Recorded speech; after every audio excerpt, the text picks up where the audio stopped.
आज की क्लास में हम बात करने वाले हैं stock all inventory vouchers types and transactions inventory details and accounting voucher.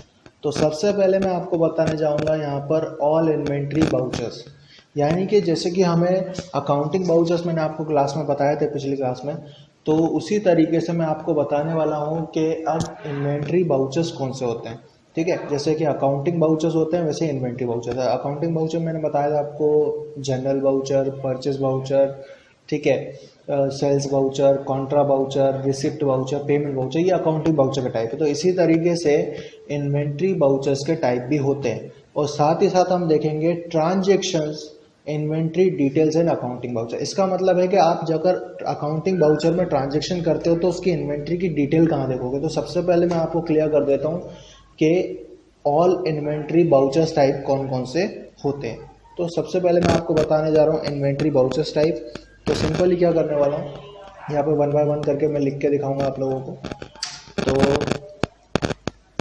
तो पहला बाउचर टाइप है यहाँ पर, पहला बाउचर टाइप है यहाँ पर परचेस ऑर्डर। तो मैं यहाँ पे परचेस ऑर्डर, और मैं उनकी शॉर्टकट की भी बताऊंगा आप लोगों को। परचेस ऑर्डर, तो इसकी शॉर्टकट की होती है अल्ट प्लस F4। ठीक है, alt plus F4 purchase order. और नेक्स्ट यहाँ पे मैं बताने जा रहा हूँ आपको सेल्स ऑर्डर। तो मैं सेल्स लिख दे रहा हूँ यहाँ पे, सेल्स ऑर्डर। ठीक, ये भी शॉर्टकट की होती है इसकी अल्ट प्लस F5। ठीक है, अब ये तो परचेस ऑर्डर हो गया, परचेस ऑर्डर, सेल्स ऑर्डर। और इसके बाद नेक्स्ट है यहाँ पर कि जब हम ऑर्डर करते हैं तो उसे डिलीवर और रिसीव भी करना पड़ता है। तो पहले मैं आपको बताया था रिसीव कौन सा, रिसीव बाउचर किससे करेंगे। तो आप रिसीव करने के लिए होता है यहाँ पे आपका रिसीप्ट नोट।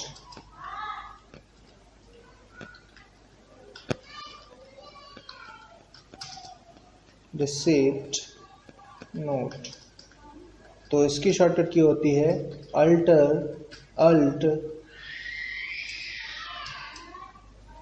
Plus F9। ठीक है, अल्ट प्लस F9, ये रिसीव नोट की शॉर्टकट की होती है। यदि आप सेल्स ऑर्डर बात करें तो यहाँ पे माल को डिलीवर करना पड़ता है, तो डिलीवरी नोट की शॉर्टकट की होती है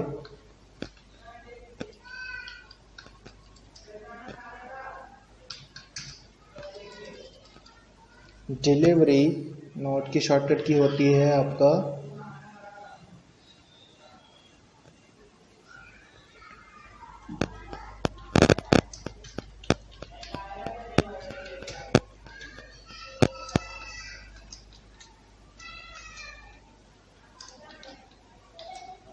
अल्ट, कीबोर्ड काम नहीं कर रहा है,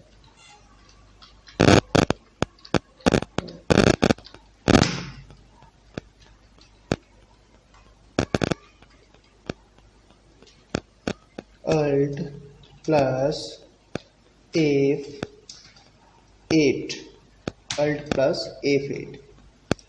ठीक है, और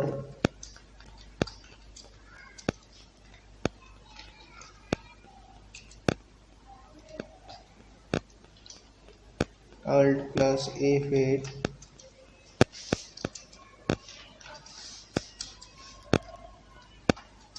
ठीक है, इसके बाद एक और इसमें होता है रिजेक्शन इन और रिजेक्शन आउट।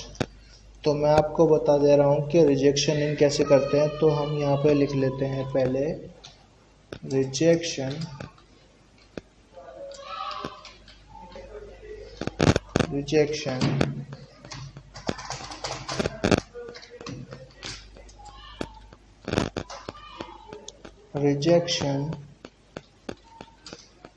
इन, इसकी शॉर्टकट की होती है कंट्रोल के साथ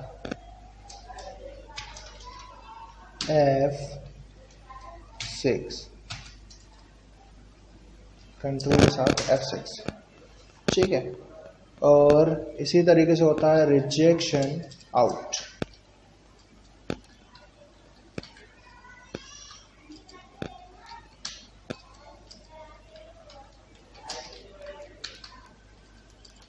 आउट इसकी शॉर्टकट की होती है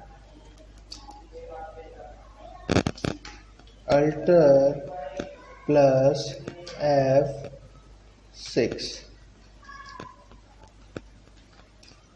ठीक है। इसके बाद एक और इसमें होता है स्टॉक जर्नल, ठीक है। ये बाउचर किस काम में आता है तो वो भी मैं आपको बता देता हूँ। स्टॉक जर्नल, ठीक है। इसकी शॉर्टकट की होती है अल्टर प्लस F7, ठीक है। तो ये कुछ इन्वेंट्री बाउचर्स हैं जो कि मैंने आपको बताया। अब मैं आपको बताने जा रहा हूँ इसमें नेक्स्ट टॉपिक टैली में कि यदि हम इन सब मोबाइल्स वगैरह को परचेस करते हैं तो वो आगे काम कैसे करेंगे, ठीक है। तो इन्वेंट्री डिटेल्स आपको कहाँ देखने को मिलेगी, तो सबसे पहले मैं जा रहा हूँ यहाँ पर लेजर्स बना लेता हूँ। परचेस की लेज़र बनाऊँगा पहले, तो ध्यान से देखिएगा। परचेस जाएगा परचेस अकाउंट में, ठीक है। इन्वेंट्री वैल्यू यस रहेगा। दूसरा सेल्स जाएगा सेल्स अकाउंट में, इन्वेंट्री वैल्यूज आर अफेक्टेड, इसका भी यस रहेगा, ठीक है। अब आपको करना क्या है, यहाँ पर जाना अकाउंटिंग बाउचर में F9 परचेस बाउचर प्रेस कर देना, ठीक है। अब यहाँ पर क्या आ रहा है, पर्टिकुलर आ रहा है, यानी अकाउंटिंग बाउचर है। अब इनवॉइस अकाउंटिंग इनवॉइस है, ठीक है। हमें आइटम इनवॉइस चाहिए तो हम जाएंगे कहाँ पर, आइटम इनवॉइस पे यहाँ पे क्लिक कर देंगे, तो यहाँ पे ये आइटम इनवॉइस में कन्वर्ट हो जाएगा, ठीक है। सप्लायर का इनवॉइस नंबर, डेट, और उसके बाद यहाँ पर आ जाएगा कैश और यहाँ पे परचेस, ठीक है। यहाँ पे हम परचेस करेंगे कितने सेट, आपको क्वांटिटी कितनी बतानी है तो आप कितने सेट परचेस करना चाहते हो। मैंने कहा 5 सेट, पर का रेट मैंने कहा 7,000 रुपये, ठीक है। इसके बाद दूसरा आइटम, एक से ज़्यादा चीज़ें भी आप परचेस कर सकते हो, तो ये मैं 2 खरीद रहा हूँ, पर का रेट मैं बता दे रहा हूँ उसको 35,000 रुपये का है, ठीक है। और यहाँ पे कर लिया इसको एक्सेप्ट, ठीक है। तो यहाँ पर मैं अल्टर के साथ F2 प्रेस करके इसके डेट में चेंजेस करेगा, तो 1/4/2019, 31/3/2020, ठीक है। अब ये एक्सेप्ट कर लेगा। अभी भी एक्सेप्ट नहीं करे तो F2 प्रेस करिएगा, 1/4/2019 में वो कन्वर्ट कर देगा। अब ये एक्सेप्ट करेगा।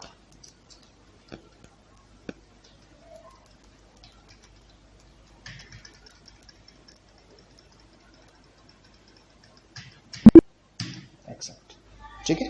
जैसे ही आप एक्सेप्ट कर लेंगे, वैसे हर टैली में ऐसा नहीं होगा, मैंने डेट में चेंजेस नहीं किए थे इसलिए ऐसा हुआ, ठीक है।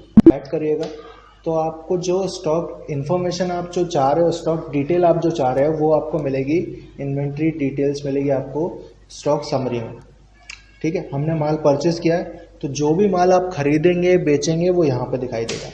तो अभी हमने खरीदा, जैसा कि मैंने आपको बोला था स्टॉक ग्रुप का काम होता है एक शॉर्ट लिस्ट बना देना, तो उसने क्या करा, हम जितने भी मोबाइल खरीदेंगे उनका अंडर मोबाइल रखेंगे तो वो मोबाइल के अंदर ही दिखाई देंगे, ठीक है। तो उसने क्या करा, यहाँ पर एक ऐसी लिस्ट बनाई है जिसमें हमें ढूंढना आसान होगा। अब ऐसा नहीं होगा कि मैं ढूंढता रहूँ नोकिया का है, नोकिया का है, नोकिया का है, ऐसा नहीं हो पाएगा क्योंकि मैंने लिस्ट को शॉर्ट किया हुआ, ठीक है। तो यहाँ पे आपको डिटेल दिखाई देगी स्टॉक आइटम में, ये आपको डिटेल दिखाई देगी। अगर मैं से तो कुछ माल सेल कर देता हूँ, जैसे अकाउंटिंग बाउचर में जाके A8 सेल्स बाउचर, तो यहाँ पे रेफरेंस नंबर दे दिया मैंने, पार्टी अकाउंट नंबर कैश, और यहाँ पे पार्टी का नाम, जैसे रोहित मेरे से राहुल मेरे से माल खरीद रहा है तो मैंने यहाँ पे राहुल ले लिया। चलिए अमित कर देता हूँ उसका, ठीक है। सेल्स, और यहाँ पे 2 सेट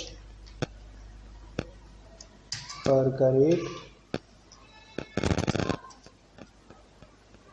7,500 रुपये, और अगर इसमें से मैं कुछ सेल करता हूँ तो जैसे इसने एक LED टीवी खरीदी है, इसको मैंने 36,000 या 36,000 का रेट लगाया और यहाँ पे इसको सेल कर दिया, एक्सेप्ट। तो मैं चेक करूँगा तो यहाँ पे स्टॉक समरी में मेरे को दिखाएगा हमारे पास 3 ही सेट बचे नोकिया के, क्योंकि 2 सेल कर दिए। अब कैसे 5 सेट इनवर्ड में दिखाएगा क्योंकि हमारे पास आए थे, 2 सेट आउटवर्ड में दिखाएगा क्योंकि गए हैं, और 3 क्लोजिंग स्टॉक में दिखाएगा। इसी तरीके से अगर आप इसकी डिटेल देखते हो टीवी की तो ये भी आपको कुछ ऐसे ही दिखाएगा। ठीक है, तो नेक्स्ट क्लास में मैं आपको बताऊंगा इसके आगे के टॉपिक। इस क्लास में हमने कवर किया है ऑल इन्वेंट्री बाउचर टाइप्स और transaction inventory details and accounting. ठीक है, नेक्स्ट क्लास में हम इसके आगे देखेंगे।